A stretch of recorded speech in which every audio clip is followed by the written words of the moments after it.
जब भगवान श्री कृष्ण इस धराधाम को छोड़कर अपने परम धाम को जाने लगे, तब उनके मुखारविंद से एकादश स्कंद का ज्ञानोपदेश सुनकर के उद्धव जी ने पूछा।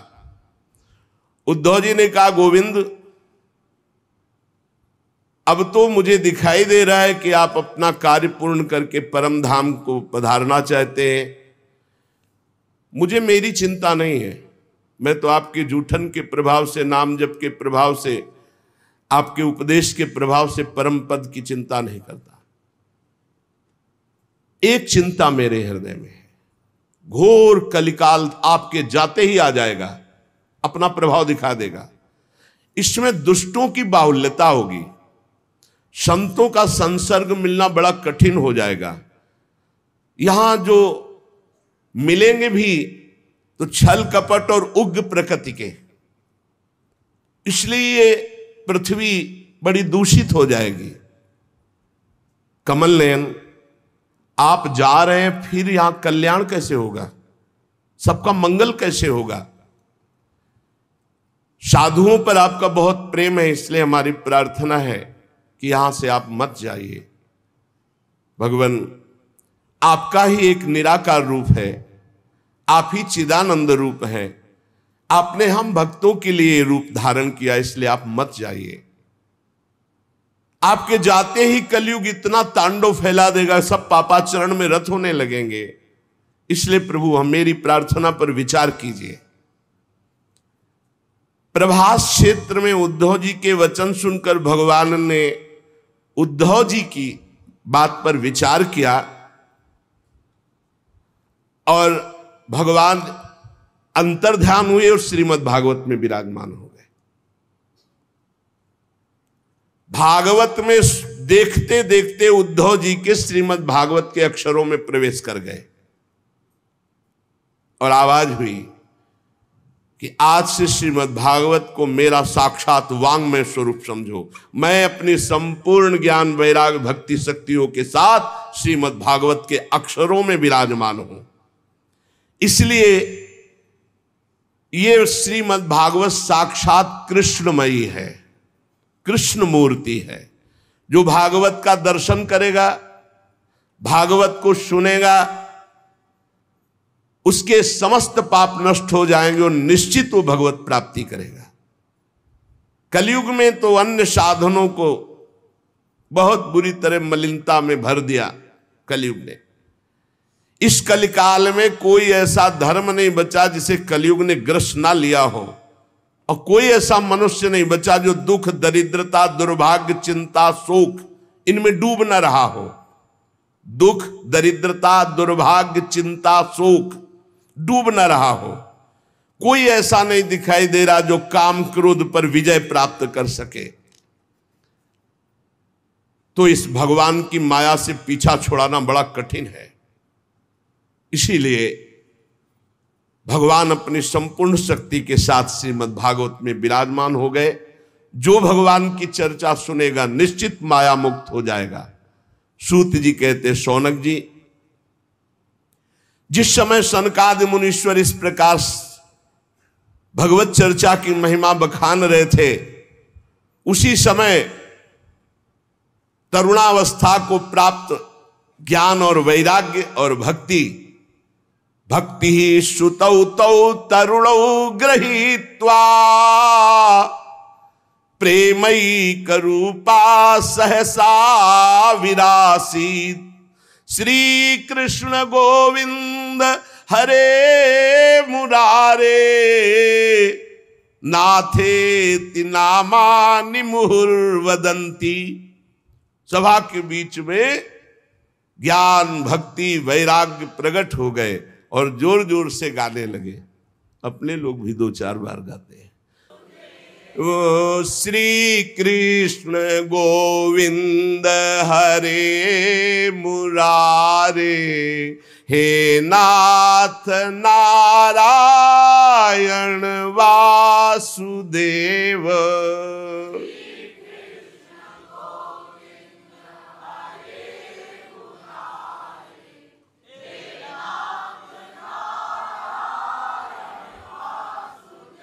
हे नाथ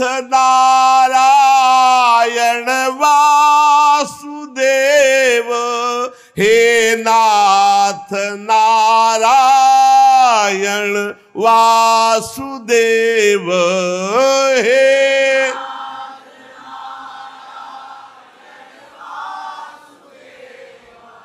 हे नाथ नारायण सुदेव श्री कृष्ण गोविंद हरे मुरारे हे नाथ नारायण वासुदेव श्री कृष्ण।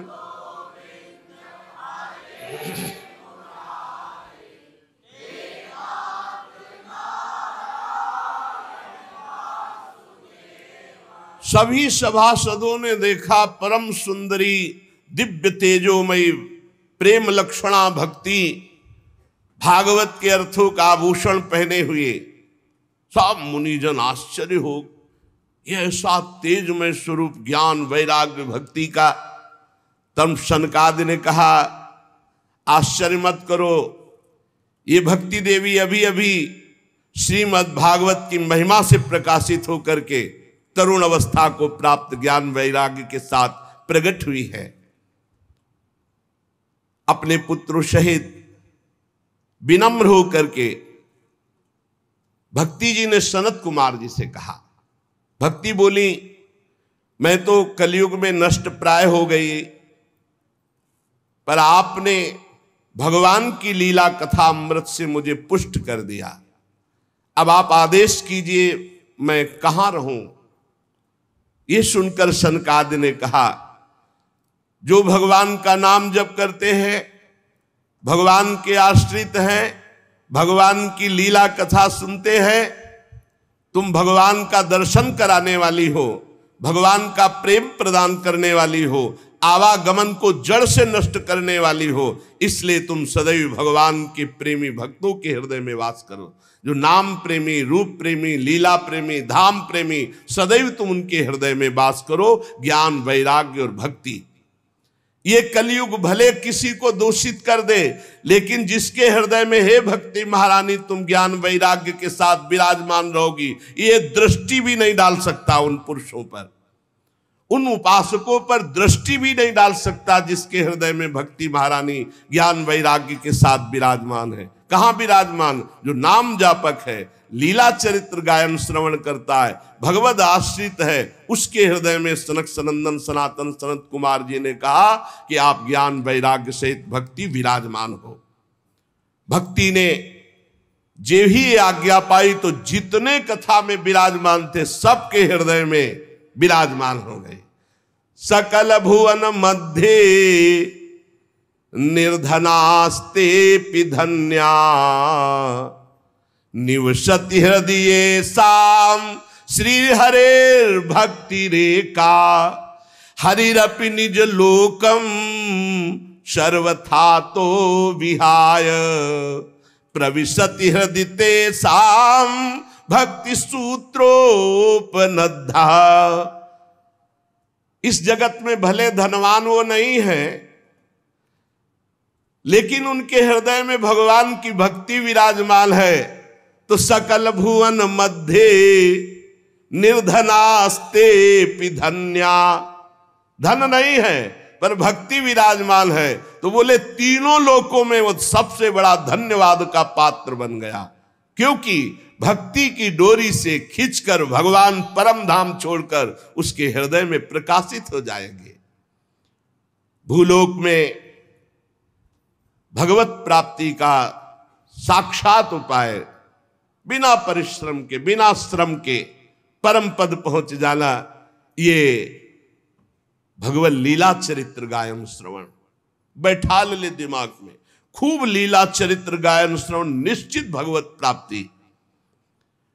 जिस समय भक्ति महारानी नृत्य कर रही, ज्ञान वैराग्य नृत्य कर रहे, पूरे सभा में श्री कृष्ण गोविंद हरे मुरारे हे नाथ नारायण वासुदेव, ये कीर्तन हो रहा। उसी समय अथ वैष्णव चित्तेषु दृष्ट्वा भक्तिमलौकिकीं निज लोकम परित्यज्य भगवान भक्त वत्सलः बनमाली घनश्यामा।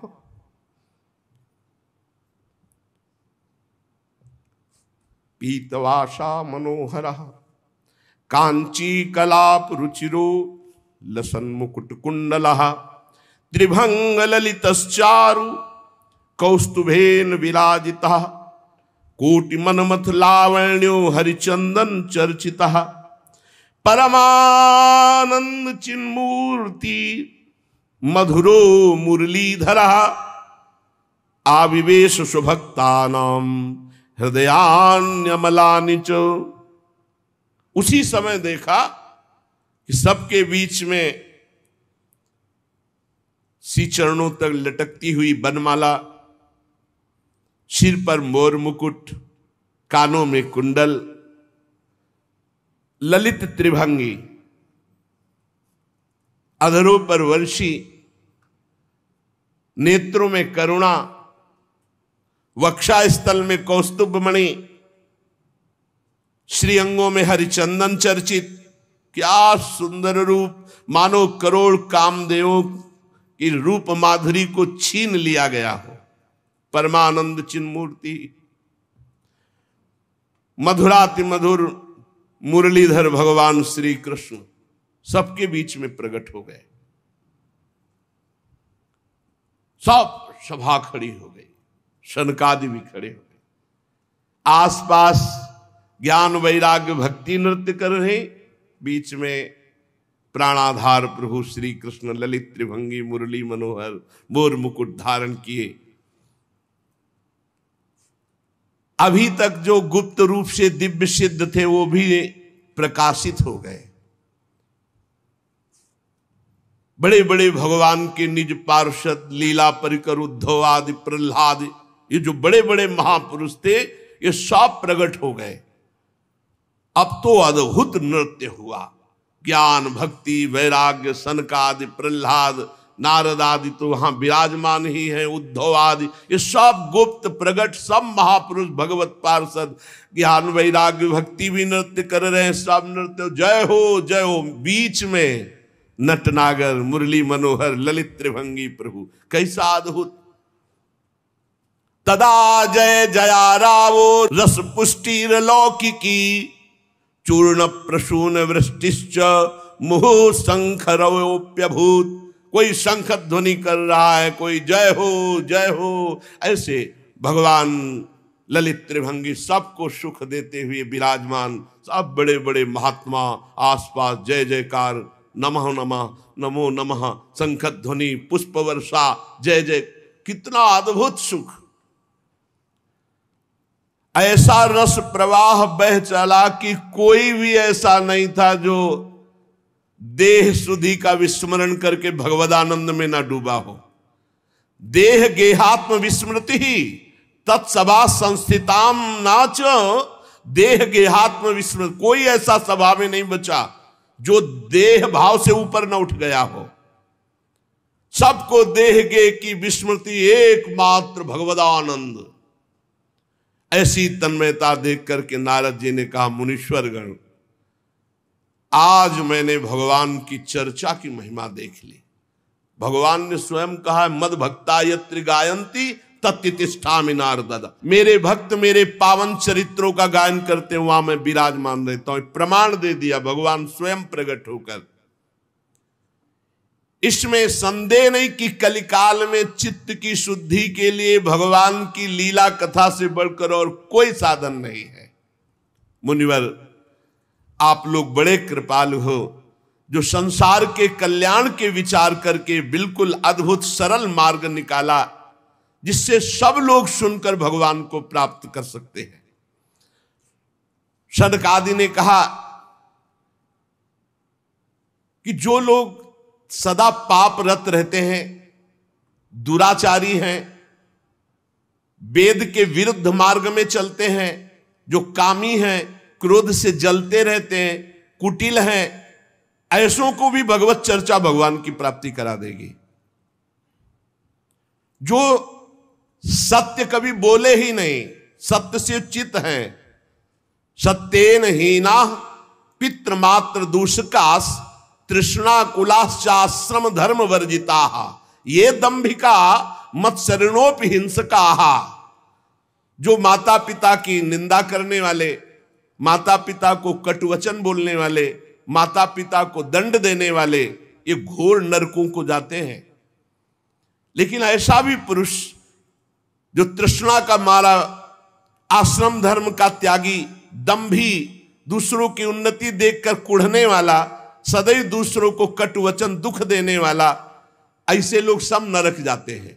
पर ऐसे लोगों को भी यदि भगवत चर्चा सुना दी जाए तो उनका कल्याण हो जाएगा। ये 5 महापाप हैं, इनको नष्ट करना बहुत कठिन होता है। पंचोग्र पापास छलछद्म कारिणः क्रूरा पिशाचा इव निर्दयाश्चये। कौन से महापाप? सबसे पहला शराब पीना। ये पंचोग्र पापास, ये निश्चित नरक जाते हैं। शास्त्र हमारा निषेध करता है। जिनके कानों में आवाज पड़ रही हो, प्रार्थना है आज से शराब पीना छोड़ देना। वैसे बहुत लोग छोड़ चुके, लेकिन जिनको भी अभी लग रहा हो तो कि हमारा सुख बढ़ेगा इससे, तो ध्यान दीजिए। पंचोग्र पापा ये तुम्हारा नाश कर देंगे। 5 महापाप हैं। पहला है मदिरापान, शराब पीना, और दूसरा है ब्रह्म ऋषि की हत्या कर देना, तीसरा है किसी के स्वर्ण की चोरी कर लेना, चौथा है दूसरे की पत्नी के साथ व्यभिचार करना, गुरु पत्नी गामी, गुरु की पत्नी के साथ व्यभिचार करना, और 5वां है विश्वासघात कर देना।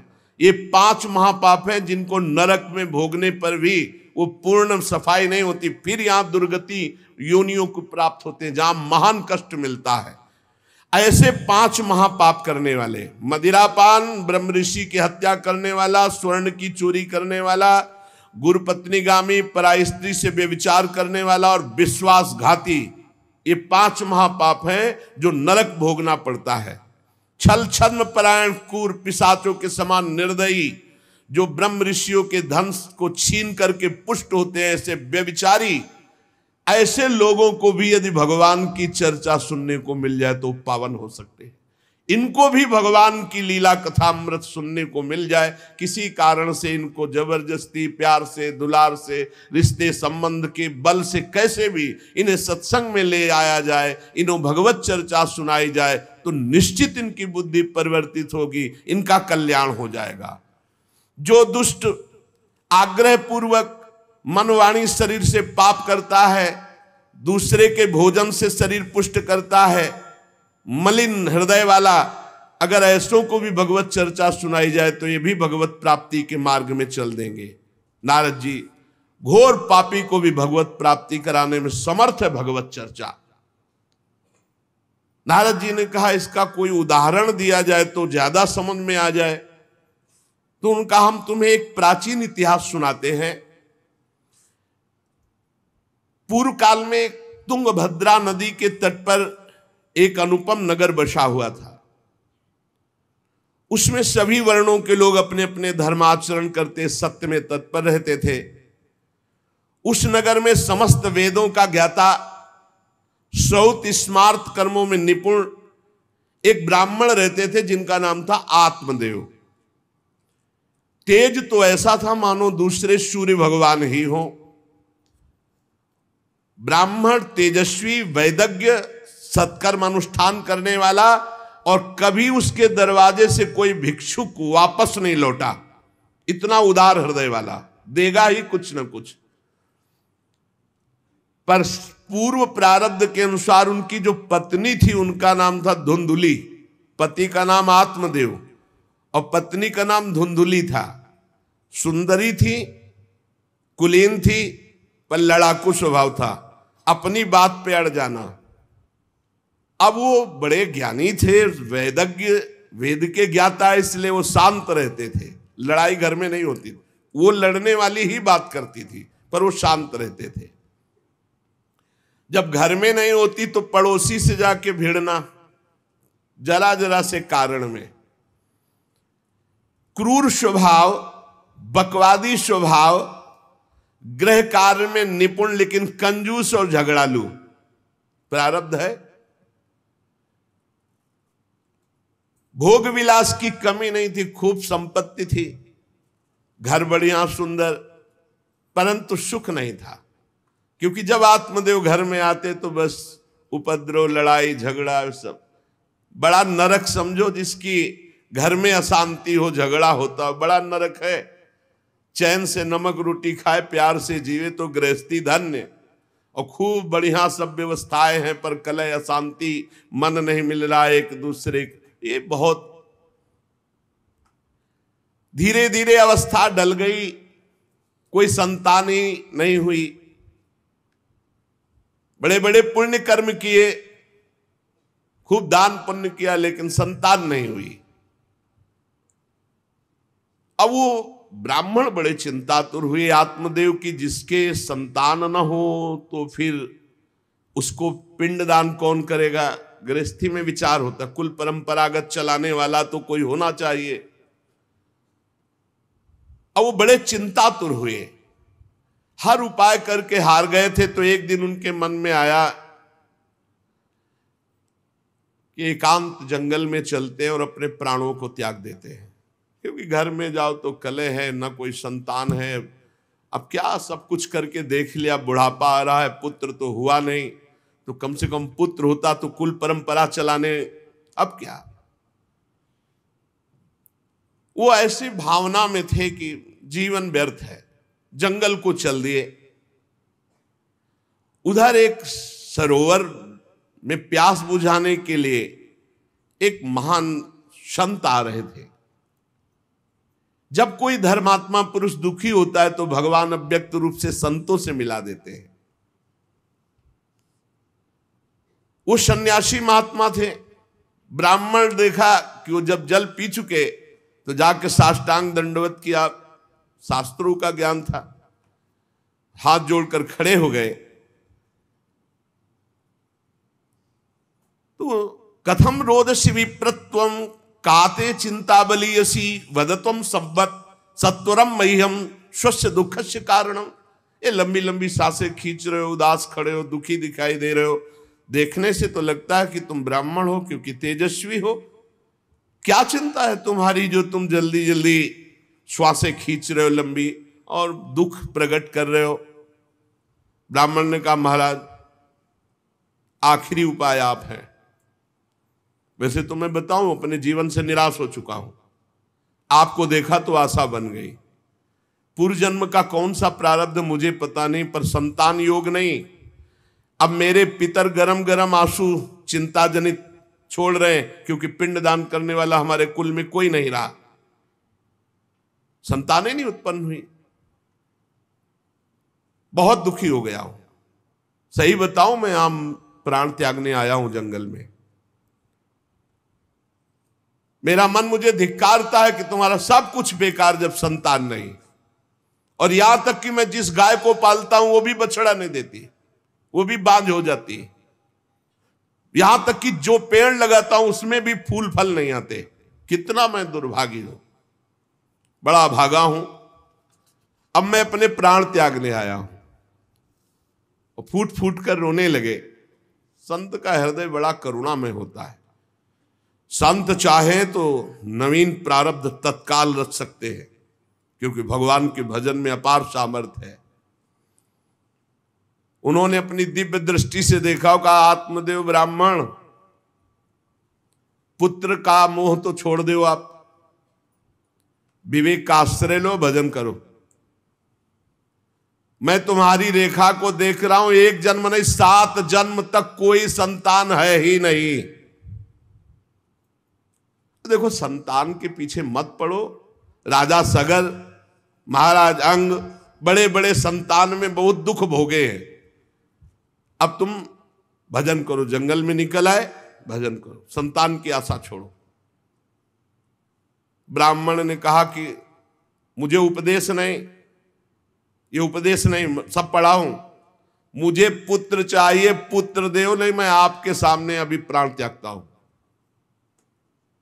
मुझे पुत्र चाहिए। ब्राह्मण का ऐसा आग्रह देख करके सन्यासी जी ने कहा कि देखो, विधाता के लेख को कोई मिटा नहीं सकता। चित्रकेतु का चरित्र पढ़ के देख लेना।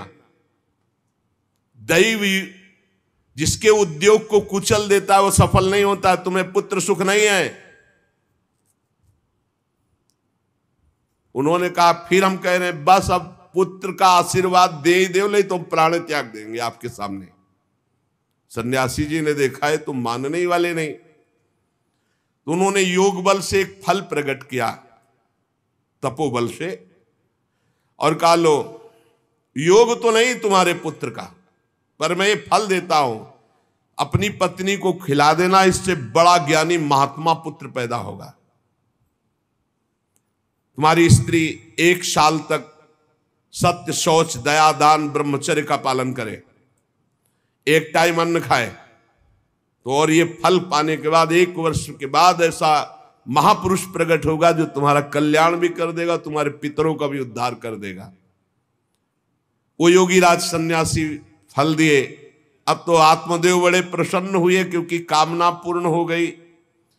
फल लेकर आए। धुंधुली उनकी पत्नी थी जो लड़ाकू स्वभाव की, बड़ा क्रूर स्वभाव, दुष्ट स्वभाव, वैसे ही क्रूर स्वभाव था। आके कहा हो भाग्य एक सन्यासी मिले, वो फल दिए, और उन्होंने नियम बताया है कि 1 साल तक सत्य बोलोगी, पवित्र रहोगी, दूसरों को दान करोगी, एक समय तुम अन्न खाओगी, और बहुत शुद्ध स्वभाव वाला महात्मा बालक पैदा होगा, ये फल खा लो।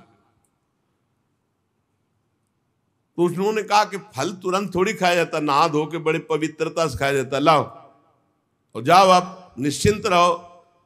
बोलने अगर हमारे सामने पाल, तुम्हें विश्वास नहीं, वो डरते भी थे, घर के बाहर हो गए। अब वो कुटिल स्वभाव की थी, क्रूर स्वभाव की। उन्होंने अपनी बहन को बुलाया और रो रो के कहने लगी कि बहन मुझे बड़ी चिंता हो गई, समस्या आ गई। क्या? बोले पंडित जी जो ये फल लाए हैं, फल से गर्भ रह जाएगा। पहले तो नियम बता गए हैं कि 1 साल तक झूठ नहीं बोलना, पवित्र रहना है, और दूसरों को दान देना, एक समय अन्न खाना है। अब हम तो बड़ी भयभीत हैं कि जब पेट में गर्भ बढ़ेगा तो भोजन कम हो जाएगा, पेट बढ़ेगा तो भोजन कम हो जाएगा। ये तो मैंने कर नहीं सकती क्योंकि 3 बार तो हमको अच्छा भोजन चाहिए, पंडित जी का 1 बार खाना, ये तो हो नहीं सकता। अच्छा गर्भ बढ़ा, पेट बढ़ा, खाया पिया जाएगा नहीं, बहुत परेशानी उसमें लगेगी। और कहीं दैववश से अगर डाकू आ गए तो भाग भी नहीं पाऊंगी। चलो डाकू ना आए, कहीं आग लग गई घर में, तब तो हम जल के मरी जाएंगे क्योंकि गर्भ पेट में, ये तो हमसे नहीं। और फिर गर्भ निकलते समय सुना बहुत कष्ट होता है, ये सब हमसे नहीं होने वाला। देखो एक क्रूर स्वभाव की नकारात्मक सोच। और कहीं प्रसव काल में गर्भ टेढ़ा हो गया तो हम तो मरी जाएंगे, ये तो हमसे नहीं होगा। और अगर गर्भ हमारा बड़ा होने लगा और घर में ननद आ गई तो सब माल मता समेटती रहेगी, हम तो कुछ लड़ ही नहीं पाएंगे क्योंकि लड़ने लायक नहीं रहेंगी। ये सब विचार करके उसका, ये सब हमसे नहीं होने वाला। तो उनकी बहन ने कहा सोच क्यों करती हो? ठीक इसी समय हमें अनुभव हुआ है 2-4 दिन में, इसी महीने में, कि हमारे पेट में है, तुम हमारे पति को धन दे देना और गर्भवती का नाटक करो, और जब हमारे बच्चा होगा हम तुम्हारे यहाँ पहुंचा देंगे, और हम अपने यहाँ शोरगुल कर देंगे, बच्चा मर गया, कौन देखने आता है, और पति को पैसा दे देना। हाँ ये तो बढ़िया बात रही, बढ़िया विधान बन गया, जैसे को तैसे मिले तो बढ़िया विधान बन गया। तू गर्भवती का नाटक कर आज से कि फल पा लिया और मैं गर्भवती हो गई, मैं अपने बालक को मरा घोषित कर दूंगी, और ये जो फल लाए हैं इसकी परीक्षा के लिए जो गऊ है उसको उपवा दो।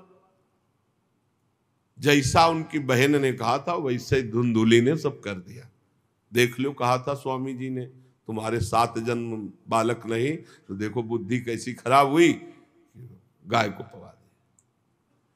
अब जब उसकी बहन के पुत्र हुआ तब तक वो कपड़ा पड़ा पेट में लगा के नाटक करती रही होगी कि हमारे गर्भ है। फिर एकदम घोषणा कर दी जब वो पुत्र रातों रात पहुंच गया कि हमारे संतान हो गई। उसके पिता को अच्छा धन दे दिया, वो धुंधुली को ला करके बहन का बेटा दे दिया। आत्मदेव तो बहुत आनंद हो गए। जान न जाए नारी गति भाई, उनको क्या पता कि घर में क्या रहस्य हुआ। वो तो बहुत सुखी हो गए कि संत भगवान के द्वारा दिए हुए फल से हमारे पुत्र हो गया। बड़ा आनंद, बड़ा उत्सव मनाया। बालक के जात कर्म संस्कार कराए, खूब दान पुण्य किया, मांगलिक कृत्य किए। धुंधुली ने अपने पति से कहा कि पता नहीं क्या कारण, मेरे वक्षस्थल में दूध तो है नहीं, और अभी नया बालक है, बिना मां के दूध के जीवित नहीं रहेगा, तो हमारी बहन के बालक हुआ था पधार गया है, उसको बुला ले क्या? अरे उन्होंने कहा बिल्कुल बुलाओ, हम और पैसे देंगे, स्वागत करेंगे, हमारा बच्चा पुष्ट होना चाहिए। बहुत बुद्धि लगाते हैं क्रूर स्वभाव के लोग, कैसा एकदम फिट कर लिया विधान। अब उसको बुला लिया बालक का पालन पोषण करने के लिए पैसे के बाद, और वो असली मां तो वही है ही है। पुत्र की रक्षा के लिए जो जो कहा आत्मदेव ने वो सब स्वीकार कर लिया। 3 महीने इस बालक के व्यतीत होने के बाद, उन्होंने कहा था 1 साल बाद होगा, 3 महीने व्यतीत होने के बाद गौ के बच्चा हुआ मनुष्याकार, केवल कान गौ के, पूरा मनुष्याकार, सर्वांग सुंदर, दिव्य तेजोमय, स्वर्ण की सी कांति, क्योंकि वो योगी के तप का। ब्राह्मण देवता नाच पड़े कि भगवान जब दिए तो कितना आनंद, घर में भी बच्चा और गौ के भी बच्चा ही हुआ। खूब संस्कार करके मंगल दान, बड़े प्रसन्न हैं। सब लोग कहते आत्मदेव का देखो कैसा भाग्य बदला कि घर में भी पुत्र हुआ, गौ के भी पुत्र हुआ, बछड़ा नहीं, केवल कान भर। कैसे आश्चर्य की बात, दिव्य बालक उत्पन्न हुआ। पर इस गुप्त रहस्य का किसी को पता नहीं। आत्मदेव ने देखा कि बालक पूरा मनुष्याकार, केवल कान, गाय के तो नाम रखा गोकर्ण। और धुंधुली ने किसी शास्त्रीय पद्धति से नहीं, अपनी पद्धति से, हमारा नाम धुंधुली तो हमारे लड़के का नाम होगा धुंधकारी, उसका नाम रखा धुंधकारी। कुछ काल व्यतीत हुआ, दोनों जवान होने लगे। गोकर्ण में पूर्ण वैदिक सिद्धांत, धर्म पूर्वक, बड़े ज्ञानी महात्मा, और धुंधकारी पूर्ण दुष्ट। शौचाचार का तो नाम भी नहीं था पवित्रता का धुंधकारी में। खान पान पशुओं वाला, क्रोध नाक में चढ़ा, गंदी वस्तुओं से प्यार करने वाला, बहुत ही गंदा स्वभाव। चोरी बचपन से, द्वेष, पीट देना, लड़ाई करना, ये उसका चलते स्वभाव। दूसरों के खेती में आग लगा देना, घरों में आग लगा देना, गौशाला में आग लगा देना। जैसे किसी का बालक खेल रहा है, आसपास देखा कोई, उठाया कुएं में फेंक दिया, बड़ा दुष्ट स्वभाव। और बड़ा हुआ हिंसक स्वभाव, अस्त्र शस्त्र धारण करके, जैसे कोई अंधा जा रहा है तो आओ बाबा तुम्हें रास्ता बता दो, कुएं में जाके ढकेल देता है। बहुत ही गंदा स्वभाव, दुष्ट स्वभाव। अब वो शिकार करने लगा पशुओं का और मांस खाने लगा। जहां आत्मदेव कितनी पवित्रता से, वहां दुष्ट कितना। अब धीरे धीरे व्यभिचार करने लगा, वैश्याओं से संपर्क रखने लगा। संपत्ति थी ही, सारी संपत्ति वैश्याओं को। एक दिन पिता ने कहा आत्मदेव ने कि तुम्हारे आचरण इतने आसुरी प्रभाव के, हमें लगता है कि तुम हमारा सर्वनाश करने के लिए प्रकट, ये क्यों करते हो? तो खूब गिरा गिरा के मारा आत्मदेव को। सन्यासी की बात अब याद आई कि तुम्हारे भाग्य में पुत्र सुख नहीं है, खूब मारा आत्मदेव को। जब इतनी जोर से मार रहा था तो थोड़ी तो दया आई कि पति है, बचा ले। तो धुंधुली गई, तो फिर धुंधुली की दम जम के पिटाई की। अब वो तो राक्षसी स्वभाव, और घर के जितने जेवर बर्तन सब उठा के बेच दिए, वैश्यागामी हो। अब जब सारी संपत्ति स्वाहा, खाने को भी नहीं, तो धुंधुली बैठ के रोती। रोना इससे तो अच्छा कि मैं बांझ रह जाती। दुष्टता की ना, पति ने जब तुम्हें एक दिव्य फल दिया था, खाना चाहिए था। मैं कहां जाऊं, कौन मेरा सहयोग करे, बड़ी विपत्ति, बड़ा दुख, न खाने को न पीने को, अतरे दिन पिटाई करता धुंधकारी, आत्मदेव की भी और धुंधुली की भी। पिता बैठ के रो रहे थे, मैं सन्यासी की बात मान जाता तो गोकर्ण जी आए और उन्होंने कहा, पिताजी आप जैसे विद्वान पुरुष को ऐसा शोक करना उचित नहीं। तुम शास्त्र के ज्ञाता हो, तुम्हें चाहिए कि संसार की असारता का तो थोड़ा विचार करना हो। ये दुख रूपी मोह में फंसकर आप एक अज्ञानी पुरुष की तरह रो रहे हो, पिट रहे हो। पिताजी क्या शास्त्रों में नहीं पढ़ा, पुत्र किसका, धन किसका, पत्नी किसकी, शरीर किसका? ये मोह के कारण अज्ञानी जन रात दिन दीपक की तरह जल रहे। पिताजी न सुख इंद्र को है, न चक्रवर्ती राजा को है, सुख है तो एकांत में भगवान का भजन करने वाले को है। ये देखो गोकर्ण, ये मुंचा ज्ञानम प्रजारूपम मोह तो नरके गति। ये नरक जाने वाली बात, पुत्र के मोह में फंस करके आप छोड़ो इसे, आपका शरीर नष्ट हो जाएगा। इसलिए मेरी प्रार्थना मानो, आज से निकलो घर से और वन में जाओ, भगवान का चिंतन करते हुए जीवन व्यतीत करो। गोकर्ण जी के वचन सुनकर आत्मदेव वन में जाने के लिए तैयार हो गए। उनका बेटा आज तक तो कभी वन में तपस्या भजन किया नहीं, बड़ा शरीर से राग है, क्या करूं, कैसे भगवत प्राप्ति करूं? तो देहे स्थिमान रुधिरे भिमतिम त्यजत्वम जाया सुतादिषु सदा ममताम विमुंच पश्यानिशं जगदिदं क्षणभंग निष्ठम वैराग्य राग रसिको भव भक्ति निष्ठा धर्मं भजस्व सततम त्यज लोक धर्मान सेवस्व साधु पुरुषान जहि काम तृष्णाम अन्यस्य दोष गुण चिंतन मासु मुक्त्वा सेवा कथा रसमहो नितराम पिबत्वम। संत समागम कभी व्यर्थ नहीं होता। देखो संत समागम का फल है गोकर्ण जी। गोकर्ण जी ने कहा, पिताजी जिस शरीर को आप मैं मान रहे हो, आप मैं नहीं हो। ये शरीर हड्डी मांस रुधिर का पिंड है, इसे आप मैं मानना छोड़ दें। आपकी स्त्री, आपका पुत्र, ये कभी आप मत माने। ये आपके नहीं थे, न पहले और न बाद में, बीच में भास रहे कि आपके हैं। ये संसार रात दिन नाश को प्राप्त हो रहा है, क्षण भंगुर है। किसी भी कोई वस्तु में ममता मत करो, यहां कुछ स्थायी नहीं है, सब नष्ट होने वाला है। बस एकमात्र वैराग्य रस के रसिक होकर भगवान की भक्ति में लग जाओ। कैसे भक्ति करे? धर्मम भजस्व सततम, सदैव धर्म का भजन करो। कौन सा धर्म? बोले त्यज लोक धर्मान, लोक धर्म का त्याग करके भागवत धर्म का आश्रय लो। भागवत धर्म का आश्रय कैसे प्राप्त होगा? बोले सेवस्व साधु पुरुषान, सदैव संत पुरुषों का संग करो, उनकी सेवा करो।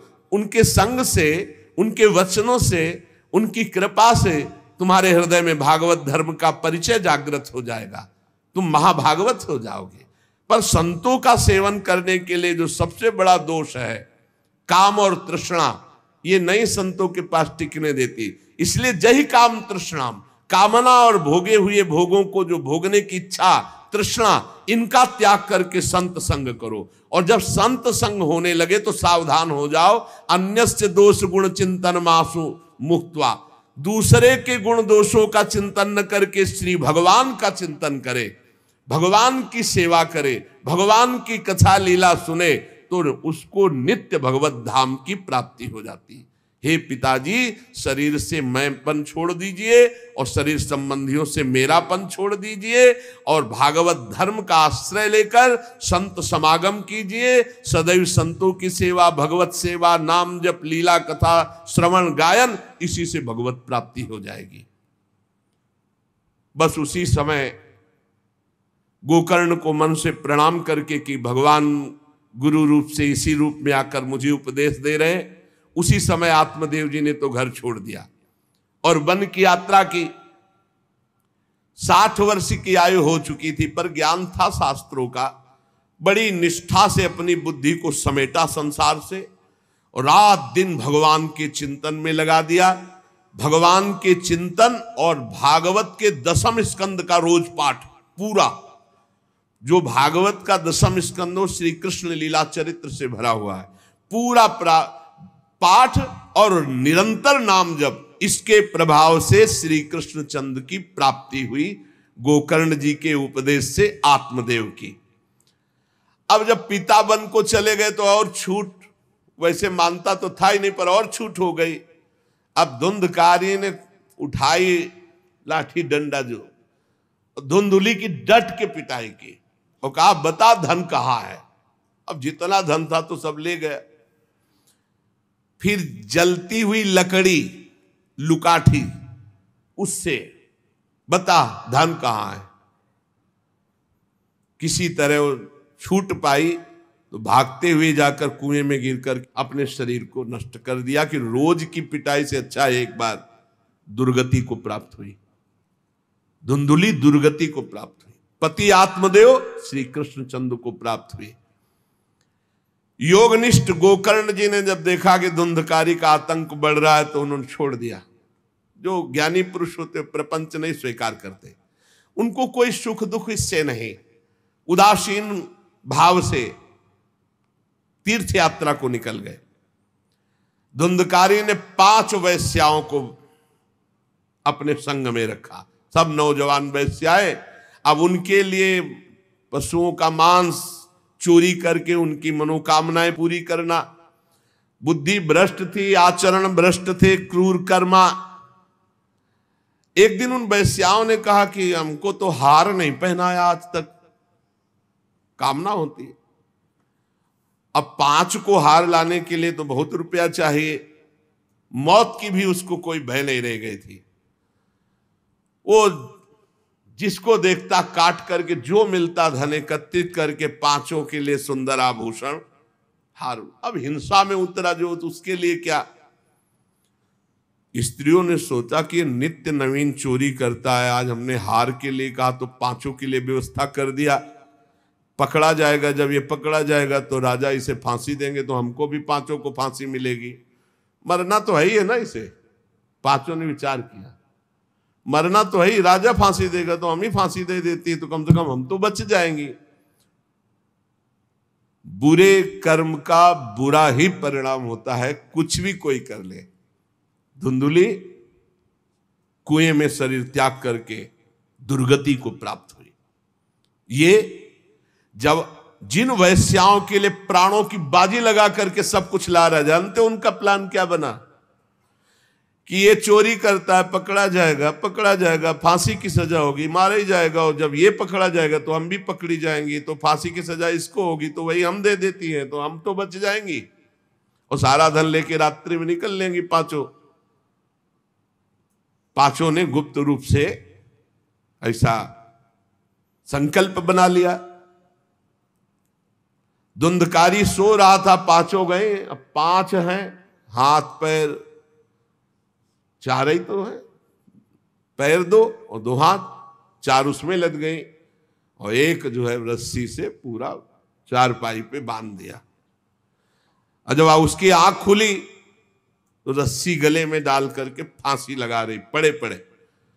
पर वो बहुत पापी आदमी, जल्दी मरने वाला तो था नहीं, खूब गला दबाया। अब बड़ी चिंता हुई वैश्याओं को कि अगर मरेगा नहीं तो हमें काट डालेगा ये। तो रसोई से जो कोयला जला हुआ आग था उसके मुंह में भर बगार बगार के शमशी से, अरे पापी की बहुत दुर्गति होती। दहकते हुए अंगारे उसके मुंह में और खूब कस के गला दबा, छटपटा कर पीट पीट के मार डाला धुंधकारी को। और उसके शरीर को वहीं घर में एक गड्ढा बना के 5 ने गाड़ दिया। और वो सारा माल मता पैसा सब कुछ उनको पता था, स्त्रीणाम नयितु विश्वासम दुष्टानाम कारेत बुधा विश्वासे यह स्थितो मूढ़ा सदुखई परिभूयते। शास्त्र कहता है जो व्यभिचारिणी दुष्ट स्वभाव वाली, जो केवल अर्थ पर दृष्टि रख करके धर्म का त्याग करने वाली है, स्त्रीणाम नयितु विश्वासम दुष्टानाम कारेत बुधा, ऐसे दुष्ट आचरण, चाहे स्त्री हो चाहे पुरुष, ऐसे दुष्ट आचरण वाले को कभी विश्वास में नहीं, विश्वास पात्र नहीं बनाना चाहिए। और दूसरी बात करें, विश्वासे या स्थितो मूढ़ा सा दुखा परिभूयते, जो विश्वास करेगा अंत में मारा जाएगा, पर विश्वास पक्का हो जाएगा। क्यों? सुधामयम बचो, अमृतमय वचन, विश्वास हो जाएगा। सुधामयम बचो यासाम कामिनाम रसवर्धनम, हृदय में काम रसवर्धन, हृदयम क्षुरधाराभाम प्रिय को नाम योषिताम।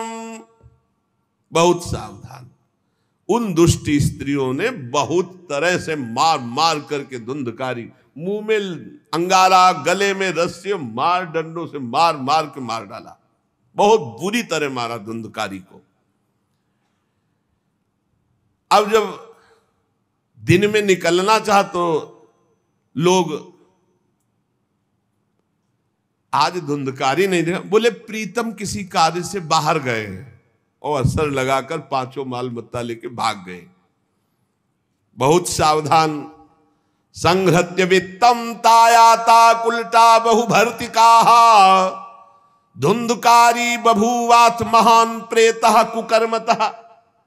जो कई पुरुषों से सहवास करती हैं या कई स्त्रियों से जो सहवास करता है, ऐसा अपवित्र हो जाता है कि उसके छूने मात्र से पुण्य नष्ट हो जाते हैं। फिर तो उनके संग से ही रह रहा था, उसे वैश्या उसे ही कहते हैं।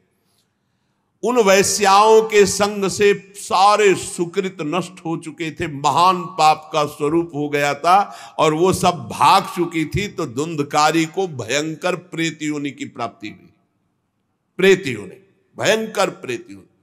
अब वो बवंडर रूप, जो चक्रवात जैसे बवंडर देखते हो ना, वो रूप धारण करके दसों दिशाओं में भटकता। और प्रेत को स्वयं से पानी पीने के लिए कोई सुविधा नहीं, ऐसा नहीं नदी के किनारे रह रहा तो पानी पी लेगा, वो किसी को पकड़ेगा तब उसके द्वारा जो उसको पानी पिलाया जाएगा वो उसको मिलेगा। ऐसे पानी नहीं पी सकता, ना कुछ खा सकता है, ना कहीं विश्राम कर सकता है। वो बस हा दई चिल्लाता हुआ, रोता हुआ भटकता है। प्रेत योनि बड़ी भयानक होती है। जब तीर्थ यात्रा करके गोकर्ण जी लौटे तो सुना कि धुंधकारी का लापता और मार डाला गया। तब उन्होंने फिर गए और वहां पिंडदान किया धुंधकारी के लिए भी। बड़े महात्मा थे गोकर्ण, श्राद्ध किया और काफी तीर्थों में मंत्रानुष्ठान किया कि इसका कल्याण हो जाए। ये सब करके लौट आए अपने पिता आत्मदेव के घर में। रात्रि में कोई देख ना पावे इसलिए सीधे अपने घर में गए और शयन किया। और वहीं गड़ा था धुंधकारी, प्रेत आत्मा बन के वो मड़रा रहा था। वही प्रेत आत्मा ऐसे को नहीं छूती जो भगवान का भजन करते। देखो, अब जे धुंधकारी ने देखा कि गोकर्ण आए हैं तो उसको तसल्ली हुई कि महात्मा हमारा कल्याण कर देगा। और वो प्रकट हुआ, भेड़ा बना। धुंधकारी पहले भेड़ बना बड़ा, और ऐसे गोकर्ण जी ने देखा कि दरवाजा तो बंद था, भेड़ कहां से आ सकता है। तुरंत भैंसा बन गया, तुरंत इंद्र रूप धारण कर लिया, भयावा, प्रिय, ऐसे कई रूप बदल तब उन्होंने कहा ये विपरीत अवस्था, इसका मतलब ये प्रेत है। क्योंकि ऐसी विपरीत निंदनीय और बंदनीय दोनों रूप धारण कर रहा है, दुर्गति को प्राप्त हुआ प्रेत आत्मा है।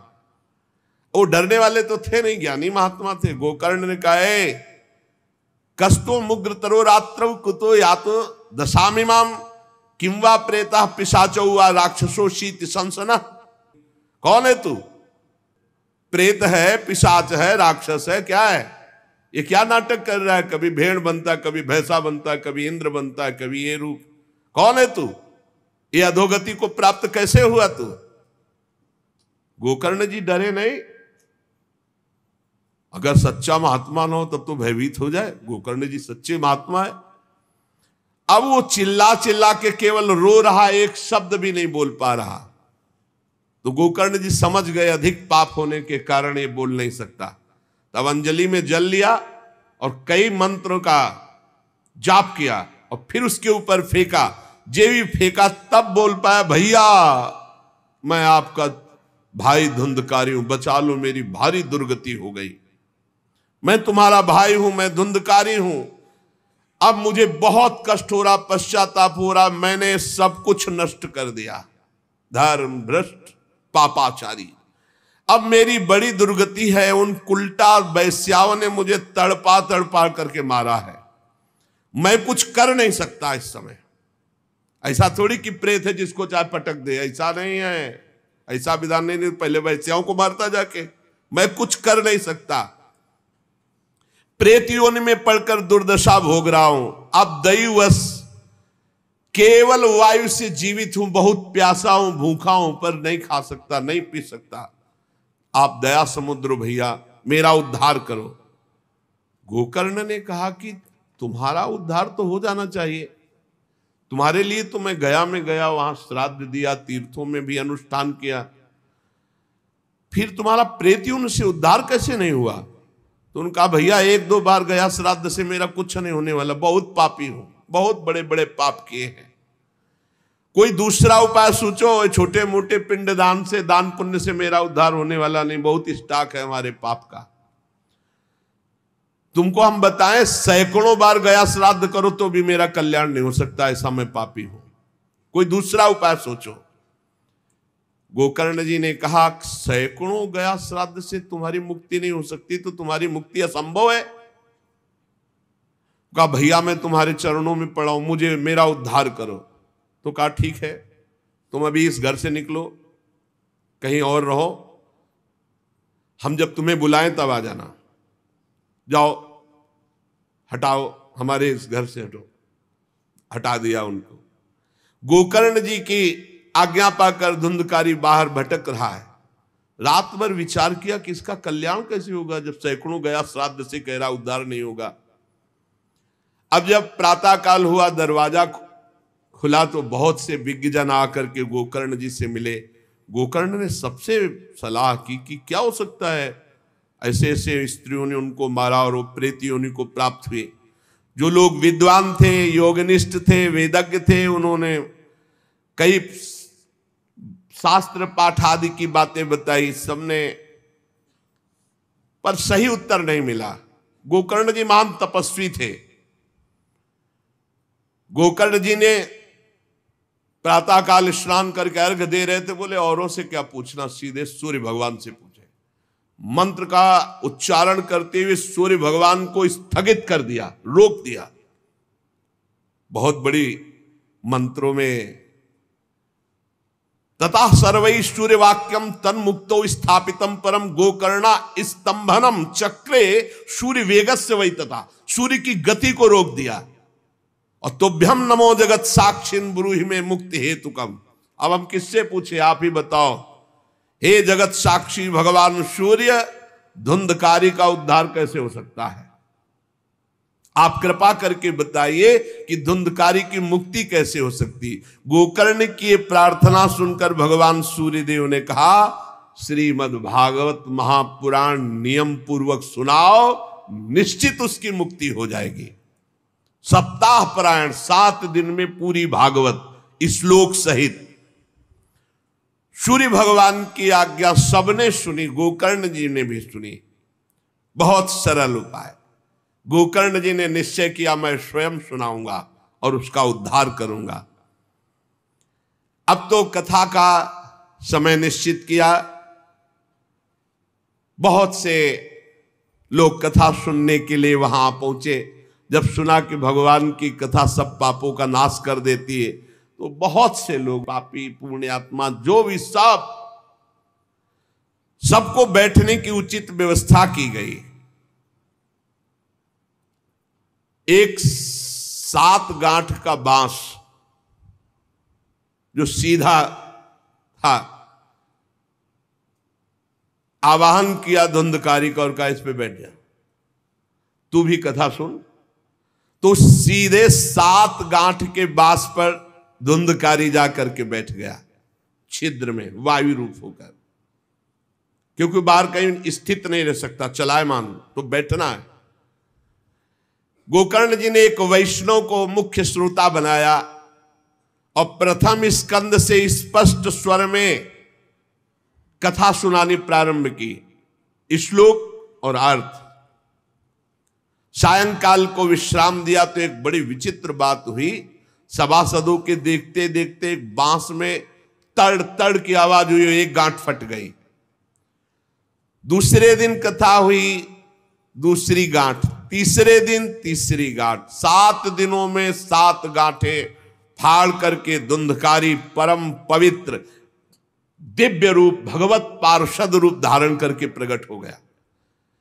धुंधकारी का श्याम वर्ण पीतांबर धारण के, तुलसी की माला, सिर पर मनोहर मुकुट, कानों में कमनी कुंडल, सामने आकर गोकर्ण को प्रणाम किया और कहा भाई अब मैं भगवत पार्षद बन गया, प्रेत योनि से मुक्त। 7 दिन में भयंकर पापात्मा धुंधकारी श्री भगवान की चर्चा सुनने के कारण भगवत स्वरूप हो गया।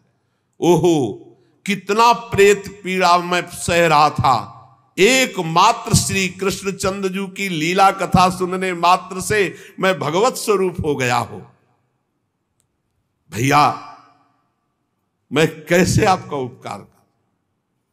मैं निंदनीय से निंदनीय पाप कर्म करने वाला कैसा उज्जवल स्वरूप प्राप्त कर लिया।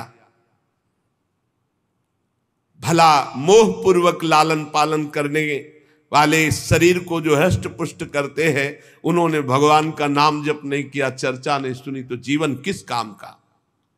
इसके पोषण के लिए पाप कर्म कर रहे हो और वृद्धावस्था आने वाली परिणाम में दुख, रोगों का दुख, भोगों की कामना का दुख, क्या क्या दुख, इसकी क्या गति होगी? गाड़ दिया जाएगा या जला दिया जाएगा। ऐसे मनुष्य शरीर को प्राप्त करके भगवत प्राप्ति नहीं की तो जीवन व्यर्थ चला गया। अरे जो अन्न प्रातः काल पकाया जाता है दूसरे दिन सड़ जाता है, उसी अन्न से इस शरीर का पोषण होता, 6 घंटे में मल बना के निकाल देता है। ये शरीर कहीं अविनाशी है क्या? नाशवान शरीर है। जो लोग भगवान की कथा से वंचित है, भगवान का नाम जप नहीं करते, वो बुदबुदे जीवों में मच्छरों के समान जीवन उनका है, जन्मे मरे किस काम के। भला देखो जिस बांस में मैं बैठा था तो बांस की गांठ फट गई, क्या भगवान की कथा सुनने पर चित्त की गांठ नहीं नष्ट हो जाएगी, जड़ चेतन की ग्रंथ? इसलिए धन्य है वो जो भगवान की कथा सुनने में अपना समय व्यतीत करते हैं। धुंधकारी ऐसी बातें कह रहा था, सबने देखा जय घोष करते हुए नमो नमः, और एक दिव्य विमान आया। भगवान वैकुंठ नाथ के पार्षद मंडलाकार तेजो में विमान, और सबके देखते देखते कहा धुंधकारी आओ, और वो दिव्य पार्षद रूप विमान पे चढ़ा। जब विमान पे चढ़ के जाने लगा तो गोकर्ण जी ने रोक दिया, रुको, ये क्या? कथा तो शास्त्रों लोगों ने सुनी, तो आपको शास्त्रों विमान लाना चाहिए और सबको बैठाल कर ले जाना चाहिए, क्योंकि हमारे सुनाने में कोई भेद नहीं था और ये सुन भी सब ध्यान से रहे थे। तो भगवत पार्षदों ने कहा आपके सुनाने में कोई भेद नहीं था, पर सुनने में भेद हो गया है, श्रवण भेद हो गया। ये उपवास करके बिना कुछ खाए पिए रात दिन कथा का ही चिंतन करता रहा, मनन करता रहा, इसके कारण इनको भगवत पार्षद रूप मिला जा रहे। और ये कथा सुना भर है, मनन नहीं किया, मनन विषयों का हुआ, इसलिए ये विमान पे नहीं। ये निराहार रहकर 7 दिन में चर्चा सुनता और रात भर उसी का चिंतन करता, उसके प्रभाव से परम पद का अधिकारी हुआ। इसलिए जो मननहीन हैं, जिनको गुरुवचनों पर विश्वास नहीं है, जो कथा में चित्त की एकाग्रता नहीं है, वो फल भेद हो गया। वो भगवान के दिव्य धाम में एक बार में नहीं जा सकते। गोकर्ण जी आपको तो लेने के लिए स्वयं गोलोक बिहारी आएंगे, यूं कह करके विमान अंतर्ध्यान हो गया, अर्थात चले गए। गोकर्ण जी ने समस्त श्रोताओं से कहा, बिना तुम्हें विमान में बैठा ले मुझे चैन नहीं। सावन के महीना में हम फिर अनुष्ठान करेंगे, सब लोग कथा सुनो और सच्चे नियम से रहो, उसका मनन करो। ऐसा ही किया। सब लोग उपवास करके, अल्पाहार करके कथा सुने, और जे ही 7 दिन में कथा की समाप्ति हुई तो भगवान के बहुत से पार्षद विमान लेकर आए, और जितने कथा सुनने वाले थे सबको परम धाम ले गए। और भगवान ने गोकर्ण जी को स्वयं गोलोक बिहारी हृदय से लगाया।